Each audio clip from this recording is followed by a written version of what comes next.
Hey guys, what is going on? It's Lightning Fox HD and we're back in Dark Souls. This is part 16, I think. And it's also the last one that I pre-recorded. I said it before, but I recorded a couple of episodes all in one go because I wasn't feeling particularly great and I just wanted to get it all done and out of the way. It was mainly Blighttown that was getting on my nerves a bit, but this was the last one, so after this it'll be pretty much all live commentary from this point forward. And you can see straight away there we're using our humanity to become human again, and also just to quickly kindle the bonfire, get up to 10 Estus flasks. And we're going human because we want to summon Iron Tarkus. We're going to be, the primary objective of this episode is to go and defeat the Iron Golem. And I don't necessarily feel as if you need to have Iron Tarkus with you for the fight. But he does make it infinitely easier, and he is the most awesome person you can summon in the game. He's really, really cool. So yeah, the objective is to beat the Iron Golem, hopefully get to Anor Londo. And because of the last episode where we cleared out the entirety of the top of Sen's Fortress, there's no real reason to hang about. Nearly fell down the gap there where the shortcut is, and I remember thinking at the time that I was pretty nervous about that one. I don't know if you can actually fall down that gap, but certainly one I wouldn't want to try and find out. Take that chump out, straight to Iron Tarkus. And we will summon anybody else we can get. There's usually a lot of summon signs around this area, so summoning isn't too bad.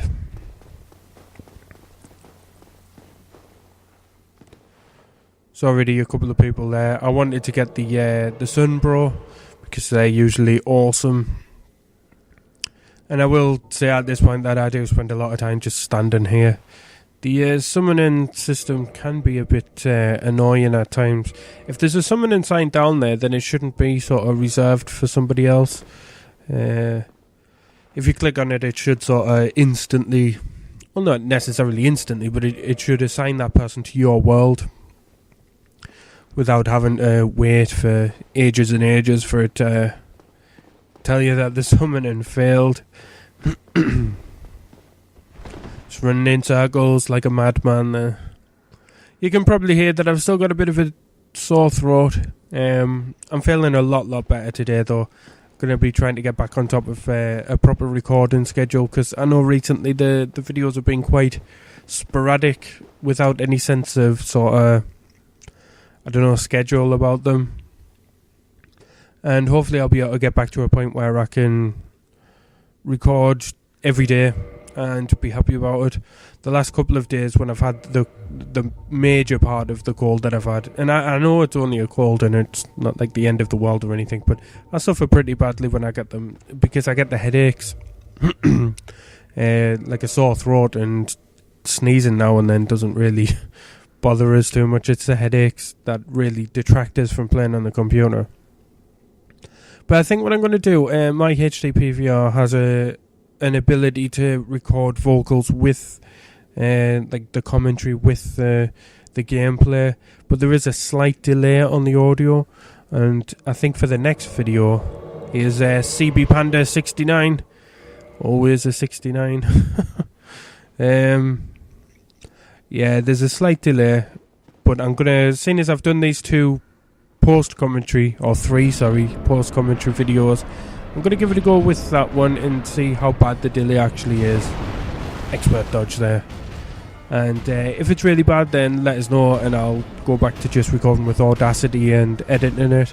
But if it's not too bad, then it'll be a lot easier for me because I can just sit and record and the commentary gets put with the gameplay as standard, and I don't have to worry about editing or putting it all together. It means I'll be able to record a lot more. So here everybody's taken out Iron Golem. We've managed to knock him over pretty quick. CB Panda using Pyromancy, doing a great job. And massive thanks to you. You'll probably never see this, but if you do, I really appreciate your help. and Iron Tarkus doing what Iron Tarkus does best. And that's the Iron Golem done with. Thank you very much, Iron Tarkus and CB Pasta. Panda. Pasta would be an amazing name. 40,000 souls for the win. And excuse me, bit of a jump for joy there. I do quite like the Iron Golem fight. I've never managed to knock him off the edge like some people do. I'm not sure what the specific parameters for achieving that are, but I've never really struggled with him either. He's really, really slow, and once you stagger him, it's a little bit like the Tower Knight fight from Demon Souls. Once you get him on the floor, the fight's pretty much over with, and if he does get back up again, it's only going to be a couple more hits. And there's another quick Demon Souls reference there from the Latria levels. And here we are in Iron Londo.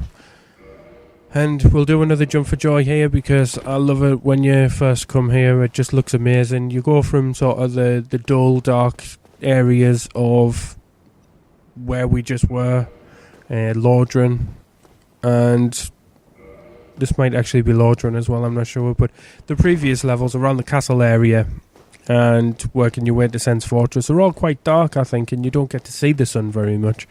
And then you come around Orlando and it's just like, whoa! It's like just a revelation.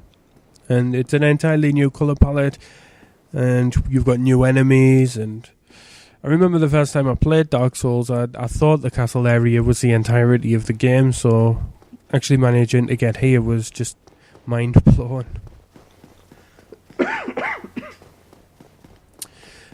So we go to the bonfire, and I'm going to say at this point, there's going to be a slight spoiler here, but with hindsight, I really wish I hadn't bothered doing any of this, because at this point I was thinking, right, okay, we've got 46,000 souls, it'll be a perfect time to sort of upgrade some weapons and armour and stuff. But then I ended up resting at this bonfire, and then I have to trek all of the way back to the Undead Parish to talk to Andre. And there's a whole thing that happens in the meantime. It wasn't the best day of my life, let's just say that. So anybody who wants to know how to get back to the previous part of the game, you probably already know by this point, because everybody's probably already done it 1,000 times now, but just in case you didn't know, all you do is run back to where the Batwing creature guy drops you off and have a chat with him, and he's kind enough to take you back to the top of Sen's Fortress.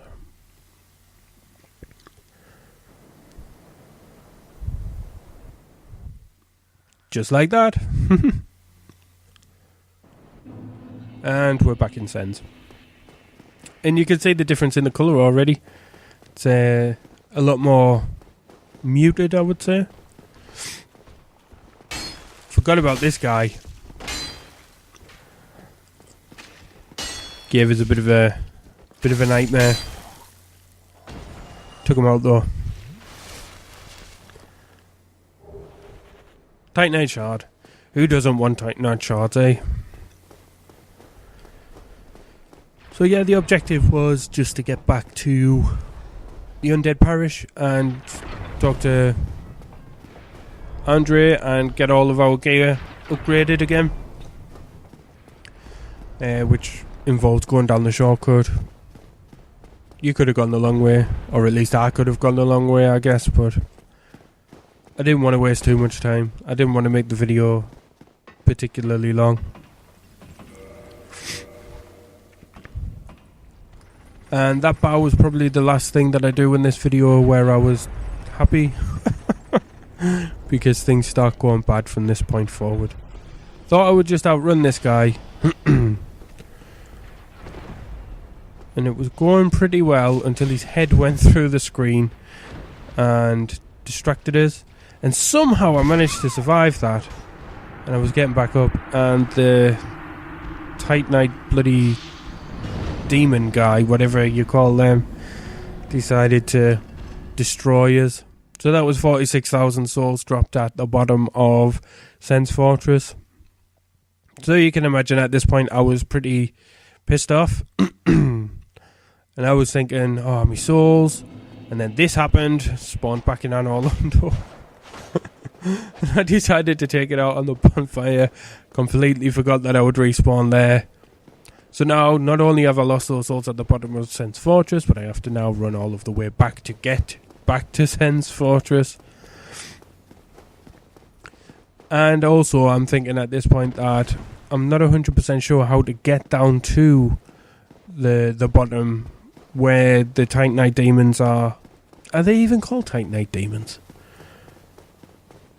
I think they are. Yeah, they are, aren't they? Well, we're calling them that for now anyway. So I don't know how to get there without dropping off the edge, so I'm trying to work it out in my head. Trying to think if there's any other pathways that you can take to get down there legitimately. I really can't remember. And at this point, I still don't know.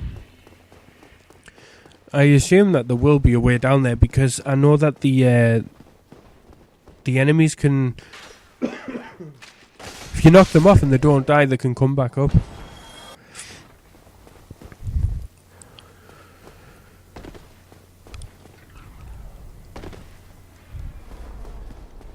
So yeah, I'm pretty raging at this point. I'm just wondering how I allowed myself to get knocked off the edge, but I mean that giant serpent, giant man serpent guy. His head came through the screen and it really threw us off me. I was looking at that and not at the swinging pendulum guillotine thing, and it was just a temporary lapse in concentration.